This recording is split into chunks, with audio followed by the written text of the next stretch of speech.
மொனராகலை மாவட்டம். மொனராகலை மாவட்டம் இலங்கையில் 25 மாவட்டங்களில் ஒரு மாவட்டம்.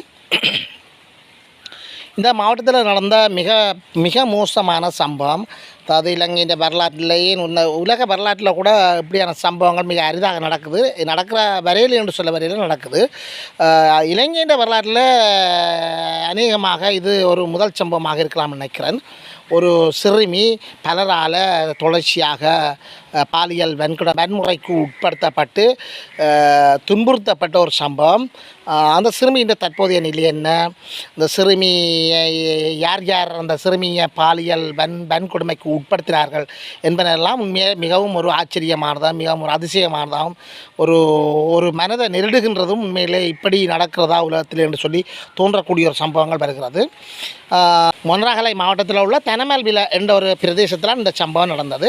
இந்த பிரதேசத்தில் உள்ள பாடசாலையில் ஒரு 16 வயது சிறுமி படித்து கொண்டிருக்கின்றார். உண்மையில் நல்ல சந்தோஷமாக எதிர்கால கனவுகளோடு படித்து கொண்டிருக்கிறார். அவருக்கு ஒரு காதல் மலர்கிறது. அங்கே அந்த காதல் எப்படி மலர்கிறதுன்னு சொன்னால், அதே பாடசாலையில் உள்ள ஒரு 19 வயது மாணவனோட காதல் மலர்கிறது. காதலுக்கு தடை இல்லை. ஆனால் அவருடைய வயது 16 வயது.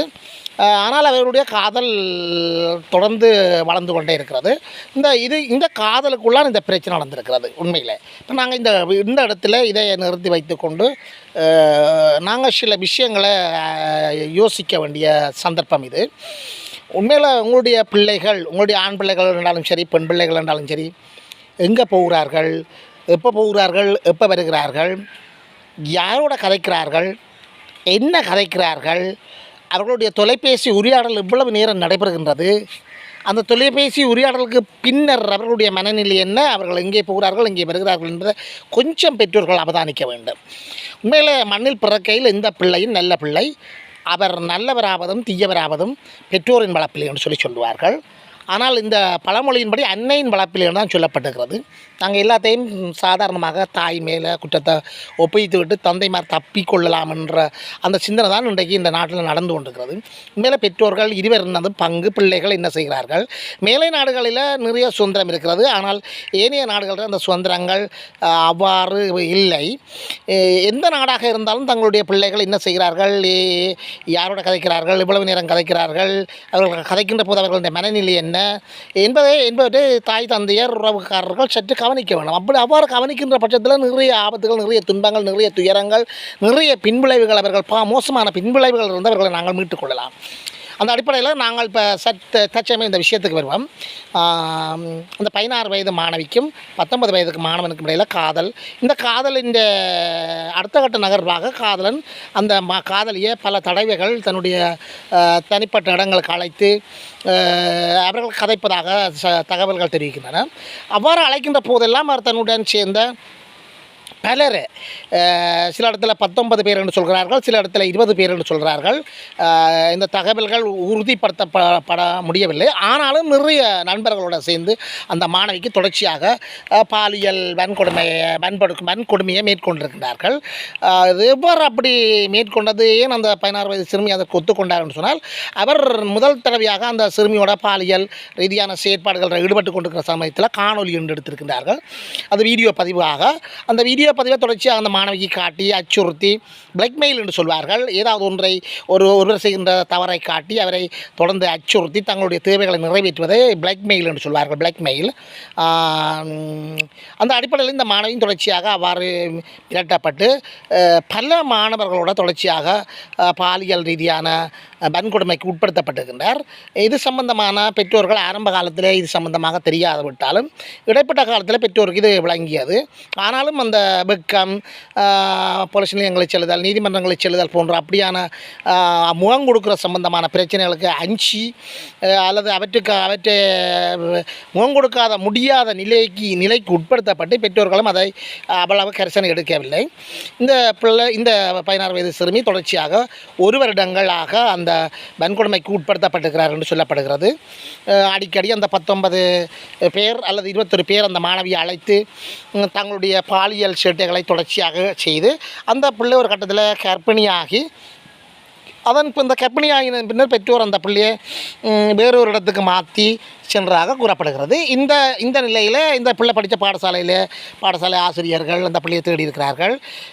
அதன் விளைவாக அந்த பிள்ளை வேறு இடத்துக்கு சென்றதாகவும் அது சம்பந்தமான அந்த இடத்துல சென்று விசாரிக்கின்ற போது அந்த பிள்ளை கர்ப்பிணியாகிய நிலையில் அவர் ஒரு மருத்துவமனையில் அனுமதிக்கப்பட்டிருக்கின்றார். இப்போ அந்த மருத்துவமனையில் அது சம்பந்தமாக மருத்துவர்கள் அந்த சிறுமியை துருவி விசாரித்திருக்கின்றார்கள். இதில் உள்ள ஒரு மருத்துவமனையில் அந்த பிள்ளை அனுமதிக்கப்பட்டிருக்கிறார். அந்த மருத்துவர்கள் அந்த பிள்ளையை விசாரித்திருக்கின்றார்கள். விசாரிக்கின்ற போது அந்த விசாரணை கொஞ்சம் கடுமையான விசாரணை என்று சொல்கிறார்கள்.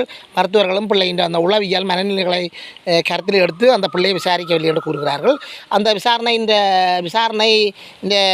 விளைவாக அந்த பிள்ளை மேல் மாடியிலிருந்து கீழே விழுவதற்காக ஒரு முறை முயற்சி செய்ததாகவும் அது தாயால் தடுக்கப்பட்டதாகவும் அதன் பின்னர் அந்த விசாரணைகளின் பின்னர் மருத்துவமனையில் இருக்கின்ற மருத்துவமனை போலீஸாருக்கு அறிவிக்கப்பட்டு ஆசிரியர்கள் ஊடாகவும் போலீஸாருக்கு அறிவிக்கப்பட்டு போலீஸ் விசாரணைகள் மேற்கொள்ளப்பட்டு கொண்டிருக்கின்றது. இது தற்சமயம் சில நாட்களுக்கு முன்னர் தான் இந்த சம்பவங்கள் நடந்தது. இது இலங்கையை மட்டும் இல்லாமல் முழு உலகத்தையுமே ஒரு அச்சத்துக்கும் ஒரு பதட்டத்துக்கும் உட்படுத்தப்பட்டிருக்கிறது. ஒரு மனதை உரைகின்ற ஒரு அச்சத்தை ஏற்படுத்துகின்றதும் ஒரு சம்பவமாக காணப்படுகிறது. தற்சமயம் விசாரணைகளின்படி அதில் சில மாணவர்கள் சிறுவர் இல்லத்தில் சேர்க்கப்பட்டதாகவும் அந்த குற்றமளித்த சில மாணவர்கள் சிறுவர் இல்லத்தில் சேர்க்கப்பட்டதாகவும் சிலர் தொடர் விசாரணைக்கு உட்படுத்தப்பட்டு இருப்பதாகவும் கூறப்படுகிறது. இந்த நிலையில் சிறுவர் பாதுகாப்பு சம்பந்தமான உத்தியோகத்தர்களும் இது சம்பந்தமான விசாரணைகளை மேற்கொண்டு வருகிறதாகவும் கூறப்படுகிறது. இந்த இடத்துல உண்மையில் நாங்கள் இறுதியாக ஒரு கருத்தை கூற வருகின்றோம். இந்த குற்றச் செயல்களுக்கு பின்னால் இந்த 16 வயது சிறுமியை அந்த பல மாணவர்கள் தொடர்ந்து வன்புணர்வு ஈடுபடுகின்ற சம்பவத்துக்கு பின்புலத்தில் 39 வயதுடைய ஒரு பொன் அதில் சம்பந்தப்பட்டிருக்கிறார். அவருடைய ஆதரவு அங்கே இருக்கிறது என்று சொல்லப்படுகிறது. அவர் என்ன வகையான ஆதரவு தெரிவித்தார், அவருடைய பங்களிப்பு என்ன என்பது முழுமையாக தென்படவில்லை. விசாரணைகள் நடைபெற்று கொண்டிருக்கிறது. உண்மையில் 16 வயது சிறுவர்கள், 19 வயது மாணவர்கள், இவர்களுக்கு மத்தியில் ஒரு 39 வயது உள்ள இன்னொரு பெண்மணி சம்பந்தப்பட்டிருக்கிறார்கள் என்று சொன்னால் அது அவர் உண்மையில் கடும் கண்டனத்துக்குரியவர். சரியான தவறான செயல்பாட்டில் ஈடுபட அவர் கடுமையாக தண்டிக்கப்பட வேண்டும். அவ்வாறு குற்றம் அழைத்தால் அந்த 39 வயதுடைய பெண் கடுமையாக தண்டிக்கப்பட வேண்டும். இதுபோன்ற சம்பவங்கள் நமது சமூகத்தில் இனிமேல் காலங்களில் தலை தூக்கக்கூடாது. இதற்கு பெற்றோர்கள், குறித்த சிறுவர் பாதுகாப்பு சம்பந்தமான அமைப்புகள், போலீஸார், சமூக நலன் விரும்பிகள் அப்படியானவர்கள் கடுமையான கரிசனைகளை செலுத்த வேண்டும் என்று சொல்லி கூறி நான் காணொலியை நிறைவு செய்யலாம் என்று நினைக்கின்றேன். நன்றி, வணக்கம்.